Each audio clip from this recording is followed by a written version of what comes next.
अश्वत्थामा ने ब्रह्मास्त्र का संधान किया और उत्तरा के गर्भ में ब्रह्मास्त्र को छोड़ दिया। मन में विचार किया ये पांडव जब तक जीवित रहेंगे तब तक तो यह राज्य कर ले, उसके बाद इनके यहाँ कोई पानी देने वाला भी नहीं बचे। ब्रह्मास्त्र चला, जैसे ही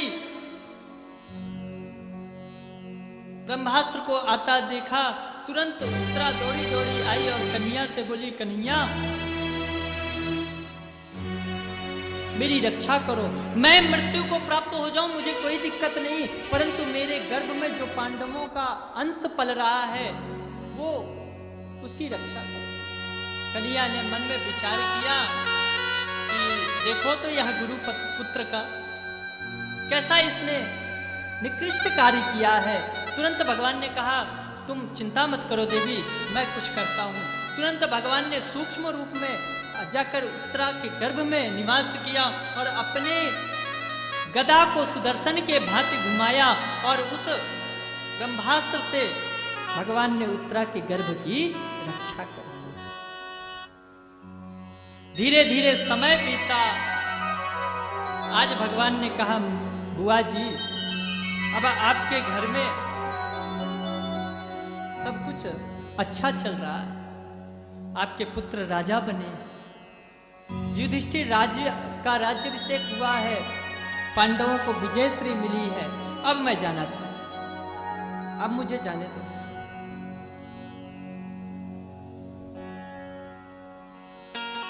आज सब लोग सभा में बैठे हैं, कन्हैया ने जैसे ही जाने की बात करी तो मानो ऐसा लगा जैसे पांडवों के शरीर से प्राण जा रहे हैं। मां कुंती ने कहा, लाला जब जब मेरे ऊपर विपत्ति आई तुमने मेरे ऊपर आकर मेरे पुत्रों के साथ मेरे साथ हमेशा कंधे से कंधा मिलाकर मेरा सहयोग किया, मेरे बच्चों की पल पल में रक्षा करी।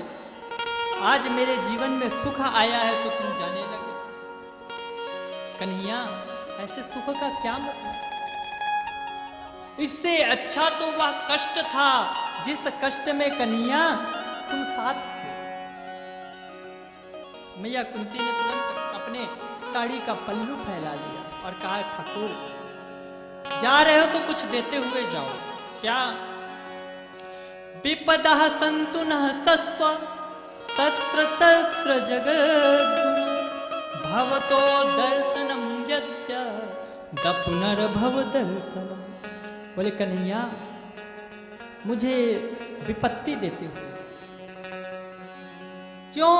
बोले वह विपत्ति को कन्हैया सर में धारण करना चाहिए जो विपत्ति हमें तुम्हारे पास खींच कर ले जाए। मेरे पुत्रों के ऊपर जीवन भर कष्ट आया और उस कष्ट को दूर करने के लिए तुम हर क्षण हमारे साथ रहे। एक बार मैया कुंती का आप जीवन का दर्शन करो। कुंती का जन्म कहीं और हुआ, कुंती को राजा कुंती भोज ने पाला तो वहां से कुंती नाम पड़ा। उसके बाद उनका विवाह हुआ। विवाह भी ऐसे पुरुष के साथ हुआ जो जन्म से ही पीलिया रोग से ग्रस्त रहे, राजा पांडु। कुछ दिन बाद ही उन्हें वैधव्य देखना पड़ा। वैधव्य देखने के बाद 5 पुत्रों की रक्षा करते हुए लालन पालन करती हुई मां कुंती, वो 5 पुत्र जिनको मारने के लिए कौरव के 100 पुत्र हर समय प्रयत्न करते रहते, कभी जल में गिराकर मारने का प्रयास करते, कभी जुए में हराने का प्रयास करते। इतना ही नहीं, पुत्र वधू को भरी सभा में निर्वस्त्र करने का प्रयास किया। 12 वर्ष का वनवास काल हुआ, 1 वर्ष का अज्ञातवास हुआ, इस पर भी नहीं बना।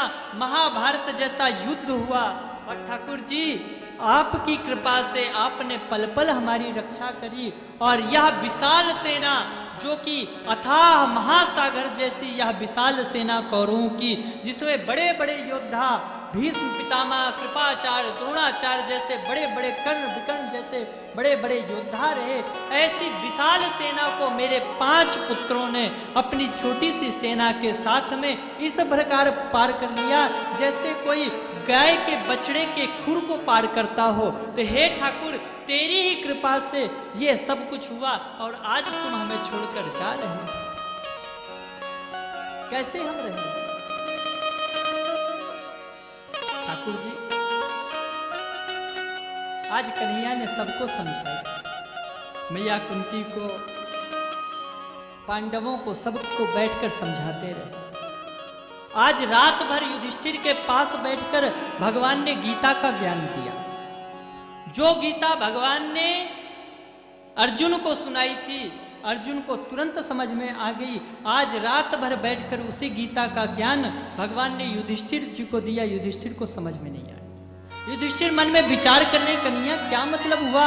अपने ही प्रियजनों को मारकर यह राज्य गद्दी मिली, इस राज्य गद्दी का हम क्या करेंगे? भगवान ने समस्त गीता का उपदेश किया, परंतु युधिष्ठिर को समझ में नहीं आई। क्यों? क्योंकि युधिष्ठिर आज भी ठाकुर जी को बालक समझते। मन में विचार किया, ऐसे समझ में नहीं आएगी तो क्या करें? दूसरे दिन समस्त पांडवों को ले जाकर भीष्म पितामह के पास पहुंचे। मन में विचार किया, पितामह के अंदर बैठकर यह पावन उपदेश जब मैं युधिष्ठिर को करूंगा तब युधिष्ठिर के समझ में आएगा। संत जन हमारे गाते हैं,